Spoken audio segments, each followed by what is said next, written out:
ಸ್ನೇಹಿತರೆ, ಇವತ್ತಿನ ವಿಡಿಯೋದಲ್ಲಿ ಮಿಥುನ ರಾಶಿಯವರಿಗೆ ಮೇ ತಿಂಗಳಿನಲ್ಲಿ ಹಣಕಾಸಿನ ವಿಚಾರದಲ್ಲಿ, ವೃತ್ತಿ ವಿಚಾರದಲ್ಲಿ, ಶಿಕ್ಷಣ, ಹಾಗೆ ಆರೋಗ್ಯ, ಕುಟುಂಬ ಸಂಬಂಧಗಳು, ಈ ಎಲ್ಲ ವಿಚಾರಗಳಲ್ಲಿ ಭವಿಷ್ಯ ಯಾವ ರೀತಿ ಇರುತ್ತೆ ಅಂತ ತಿಳಿಸ್ಕೊಡ್ತೀನಿ.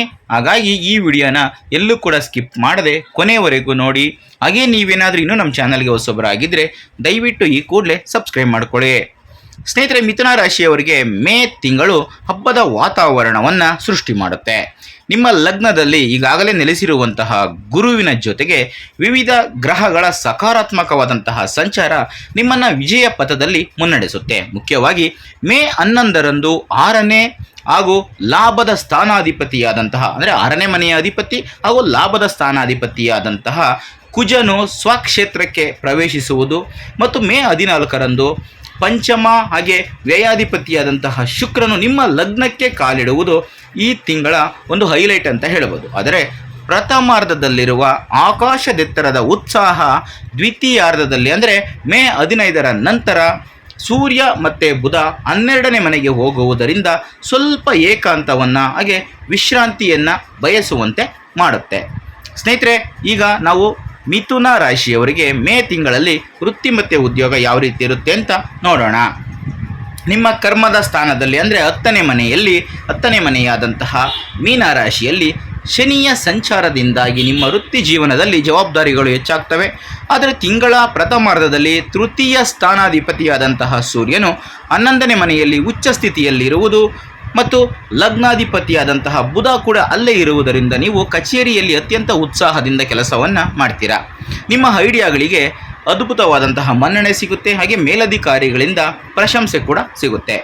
ಮೇ 15ರ ನಂತರ ಸೂರ್ಯ ಮತ್ತು ಲಗ್ನಾಧಿಪತಿಯಾದಂತಹ ಬುಧನು 12ನೇ ಸ್ಥಾನವಾದಂತಹ ವೃಷಭ ರಾಶಿಗೆ ಪ್ರವೇಶಿಸುವುದರಿಂದ ವಾತಾವರಣ ಕೊಂಚ ಬದಲಾಗುತ್ತೆ. ತೆರೆಮರೆಯ ರಾಜಕೀಯ ನಿಮ್ಮನ್ನು ಸ್ವಲ್ಪ ಇಕ್ಕಟ್ಟಿಗೆ ಸಿಲುಕಿಸಬಹುದು. ಆದರೆ ಈ ಗ್ರಹ ಸ್ಥಿತಿ ಬಹುರಾಷ್ಟ್ರೀಯ ಕಂಪನಿಗಳಲ್ಲಿ ಕೆಲಸ ಮಾಡುವವರಿಗೆ, ಅಂದರೆ MNC ಈ ಥರ ಕಂಪನಿಗಳಲ್ಲಿ ಕೆಲಸ ಮಾಡೋರಿಗೆ, ಹಾಗೆ ವಿದೇಶಿ ಕ್ಲೈಂಟ್ಗಳೊಂದಿಗೆ ವ್ಯವಹಾರವನ್ನು ಮಾಡೋರಿಗೆ ಉತ್ತಮವಾದಂತಹ ಅವಕಾಶಗಳನ್ನು ನೀಡುತ್ತೆ.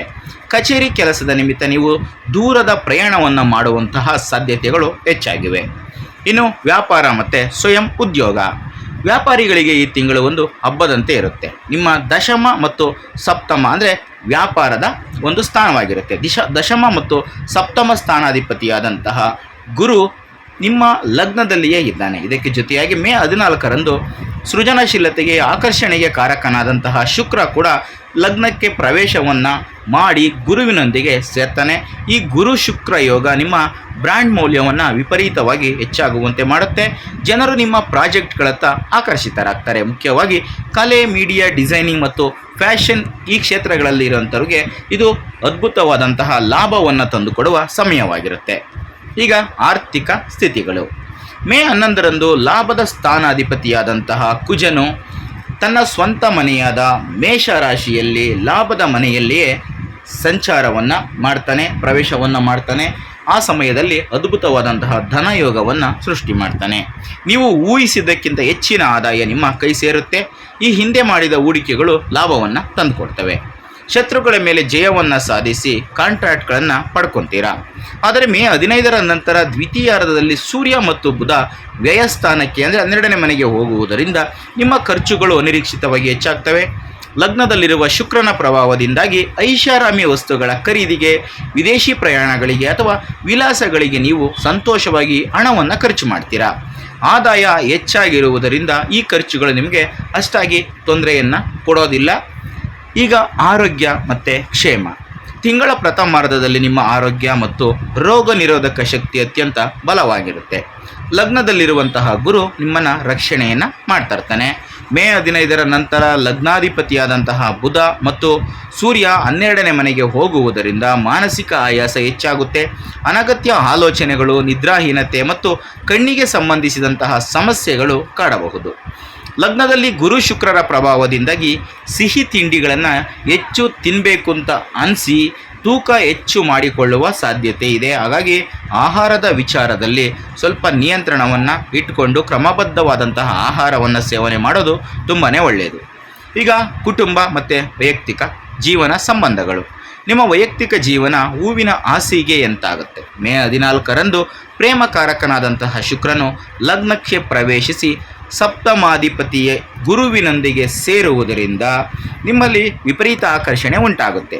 ಒಂಟಿಯಾಗಿರುವವರಿಗೆ ಸೂಕ್ತ ಜೀವನ ಸಂಗಾತಿ ಸಿಗುವಂತಹ ಅವಕಾಶ ಹೆಚ್ಚಾಗಿದೆ.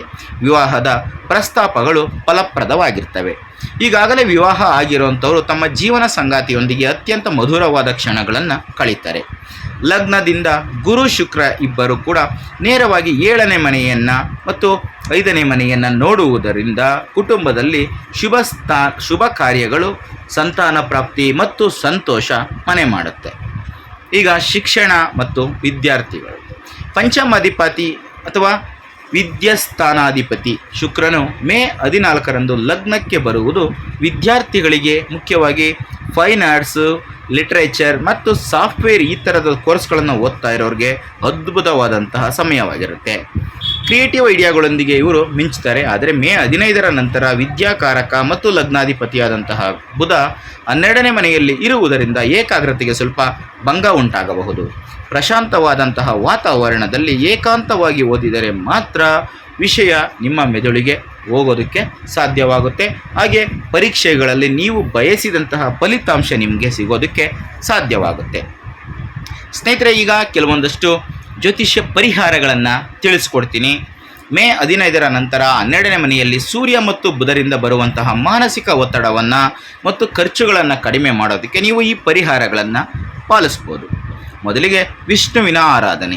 ನಿಮ್ಮ ಲಗ್ನಾಧಿಪತಿಯಾದಂತಹ ಬುಧನು 12ನೇ ಮನೆಯಲ್ಲಿ ದುರ್ಬಲನಾಗದಿರಲು ಪ್ರತಿ ಬುಧವಾರ ಶ್ರೀ ವಿಷ್ಣು ಸಹಸ್ರನಾಮವನ್ನು ಪಾರಾಯಣ ಮಾಡಿ. ಇದು ನಿದ್ರಾಹೀನತೆಯನ್ನು ದೂರ ಮಾಡಿ ಮಾನಸಿಕ ನೆಮ್ಮದಿಯನ್ನು ನೀಡುತ್ತೆ. ಎರಡನೇದಾಗಿ ಗೋಮಾತಾ ಸೇವೆ. ಬುಧ ಮತ್ತು ಶುಕ್ರನ ಅನುಗ್ರಹಕ್ಕಾಗಿ ಹಸುಗಳಿಗೆ ಹಸಿರು ಹುಲ್ಲನ್ನು ತಿನ್ನಿಸಿ ಅಥವಾ ಪಾಲಕ್ ಸೊಪ್ಪನ್ನು ತಿನ್ನಿಸಿ. ಇದು ವ್ಯಾಪಾರದಲ್ಲಿ ಇರುವಂತಹ ಅಡೆತಡೆಗಳನ್ನು ನಿವಾರಣೆ ಮಾಡುತ್ತೆ. ಇನ್ನು ದಾನ ಧರ್ಮಗಳು. 12ನೇ ಮನೆಯಲ್ಲಿ ಸೂರ್ಯನು ವ್ಯರ್ಥ ಖರ್ಚುಗಳಿಗೆ ಕಾರಕನಾಗಿರ್ತಾನೆ.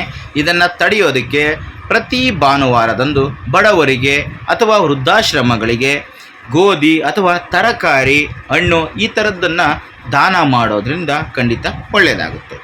ಸ್ನೇಹಿತರೆ, ಇದಿಷ್ಟು ಇವತ್ತಿನ ವಿಡಿಯೋದಲ್ಲಿನ ಮಾಹಿತಿ. ಮುಂದಿನ ವಿಡಿಯೋದಲ್ಲಿ ಮತ್ತೆ ಸಿಗ್ತೀನಿ. ಎಲ್ರಿಗೂ ಕೂಡ ಒಳ್ಳೆಯದಾಗಲಿ.